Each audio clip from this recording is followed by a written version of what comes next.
Excuse me. Mr. Jensen, isn't it? Sir, you have that charity dinner? In a moment, Isaiah. I was hoping I might run into you, Mr. Jensen. Bill Taggart. The founder of the Humanity Front. I know who you are. Yes, I imagine you do.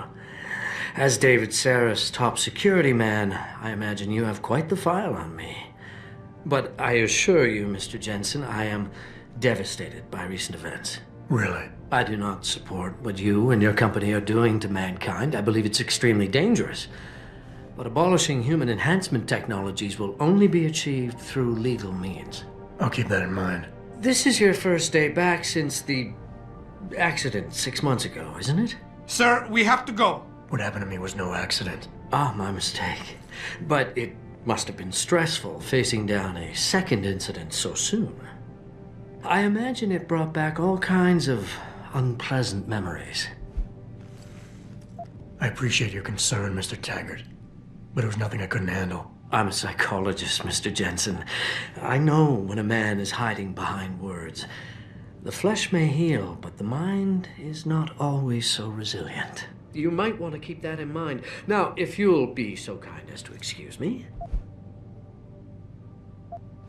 I'm curious about something, Mr. Taggart. What is it you hope to accomplish by coming here tonight? I would think that would be obvious.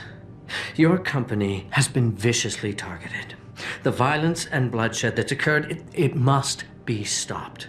But I'm afraid it won't be until men of wisdom and understanding come to an agreement. About what? About the future, Mr. Jensen. This enhancement technology threatens to change the course of human evolution, to redefine what it even means to be human. You think governments can afford to let that go unregulated? You can't stop progress, Mr. Taggart. Perhaps not. But neither can we afford to sit by and watch it happen on its own. Not when we have the ability, the collective will, and foresight to influence it. I see. Thank you for illuminating me. Anytime. You're Taggart's aide, aren't you? Dr. Isaiah Sandoval, isn't it? No need to play ignorant, Mr. Jensen. I am quite sure you have a file on me that's as thick as the one you have on Mr. Taggart. You're an outspoken activist in your own right, Dr. Sandoval. When you have seen the things that I have, you find you have no choice but to stand up and be counted. Frankly, I am surprised an ex-cop like yourself isn't more disturbed by the dangers of this technology. Augmentations help a lot of people, Doc. Handicapped, war vets. Yes, but at what cost? My own friend had his life ruined by these so-called enhancements of yours. A man much like you who had no choice but to become augmented. Yet once he was... Too much power can make you do terrible things, Mr. Jensen. I suggest you think long and hard on that. I'd like to hear more about your friend, Dr. Sandoval. What exactly did he do? Nothing. Was he injured in the Gulf? He went on a rampage in a shopping mall, if you must know, hoping to be gunned down by the police, rather than face a lifetime battling augmentation addiction. He was addicted to augments? They don't talk about it in those corporate brochures of yours, do they? Neuroposine dependency, rejection psychosis, any number of physical and psychological ills have resulted from this technology, and yet we rarely hear a word about them. I'm sure the literature is out there. No thanks to the throng of corporate lawyers attempting to stop it. Your friend, did he succeed? Did he suicide by cop? No. Bill Taggart talked him down.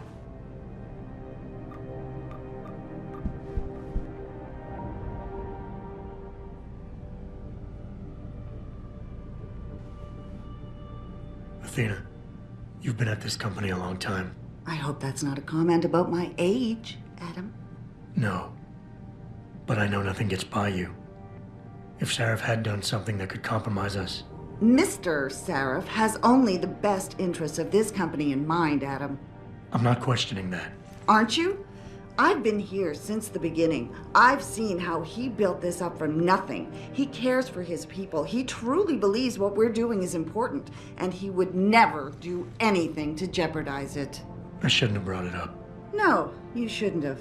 Now, if you'll excuse me, I'm busy.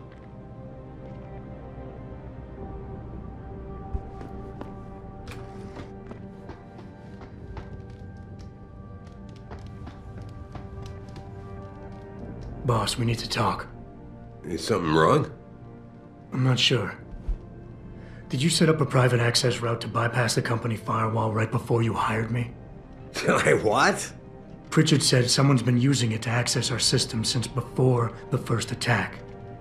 The security measures he and I set in place never stopped them because we didn't even know the loophole existed. Oh, I see. Frank's fixed that, though, right? He has now, but he's wondering why you never mentioned it. Frank's paranoid, Adam. You know that. Can a busy man forget things once in a while? You streamed an awful lot of data through that portal, boss. Right before you brought me on board. Pritchard may be paranoid, but I gotta admit, I'm wondering what was in it too. Yeah, as an ex-cop, I guess you would. But the important thing is you found the hole and plugged it. We're secure now. And the information you uncovered in that FEMA facility may actually help us track these guys. So let's just stay focused on what's important. I want to, believe me. I want to catch these guys as badly as you do. But that breach is responsible for every security crisis we've had, including today's. If you want me to stop these guys, I need to know what kind of data they've had access to. You're right, you're right. I'm sorry if I seem evasive. The truth is, I've had a lot of other things on my mind. I'm trying to secure a future here for all of mankind. I can't let trivial security concerns get in the way when people like Bill Taggart want to see me fail. No, you're my best warrior, Adam, and I trust you. I know the loyalty you've shown me will only continue as we take this fight into the future. Because that's what's really important, isn't it? The future. Whoa, don't get me wrong, boss. I'm not questioning your leadership. I'm just concerned that the data you streamed might have been compromised, accessed by the hacker who attacked us. If so, how do you suggest I handle it? I see. I guess I hadn't considered that. But I still don't know that you need to. I just wonder if you're being a bit paranoid here. Fixating on details that aren't critical? I mean, are you so shaken up by what happened 6 months ago, by your failure to make a difference then, that you can't roll with the punches anymore? Damn it, Adam! I brought you back in today because you have an immediate crisis to deal with. Questioning me about things that don't matter isn't going to bring Megan back. Boss, I really don't understand why you're giving me the runaround. When you hired me, I said I'd give you the best I could, but I can't protect us if you keep hamstringing my every move. If you won't level with me and tell me what it is you're hiding, then I'm out of here. I quit. Adam, wait. You can't leave us. We need you. Now more than ever.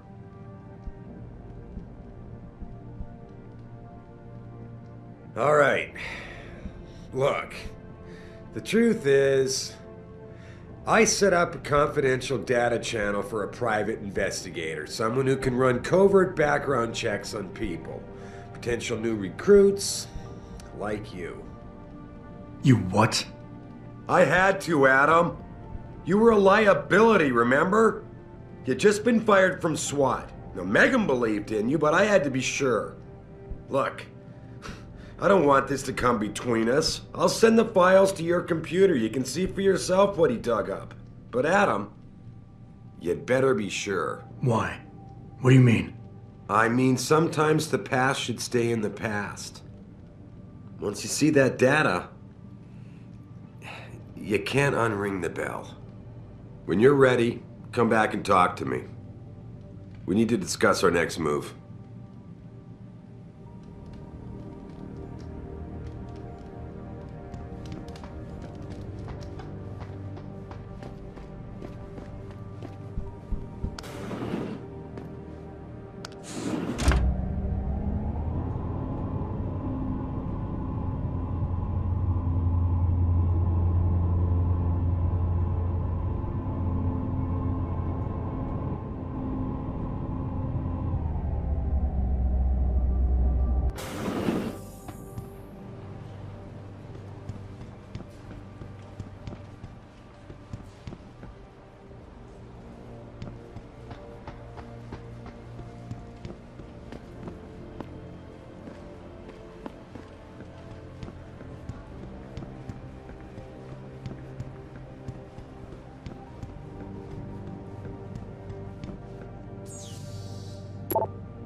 Athena tells me you spoke to Sareth. Did he happen to tell you why he made us look like idiots? I'm handling it. You can imagine how relieved I am to hear that. I'll tell you what. While you follow any lead Sareth spoon-feeds you, I'm going to do what I should have done in the first place and backtrace that signal. That's your pride talking. Still, get back to me if you find something. You meant when? Pretty sure I didn't.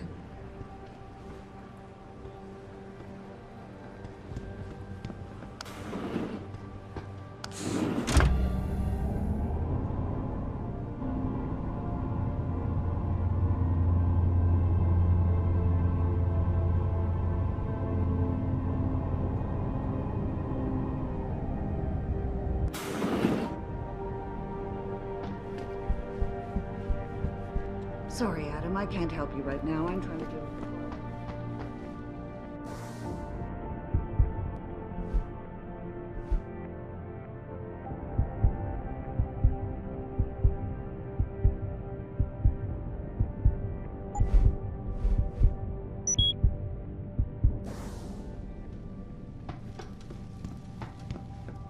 Here, this is for you. It's a corporate passport encoded with your biometrics. I've set up a false flag routing which should get you to Henshaw Island without any problems. You're sending me to China?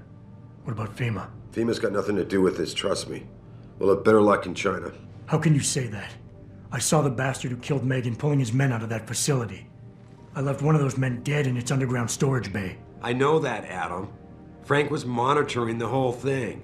So I also know that before he died, that man gave you an address in China. I want you to check it out. That doesn't make any sense. Look, Adam. There's a reason this company's under attack.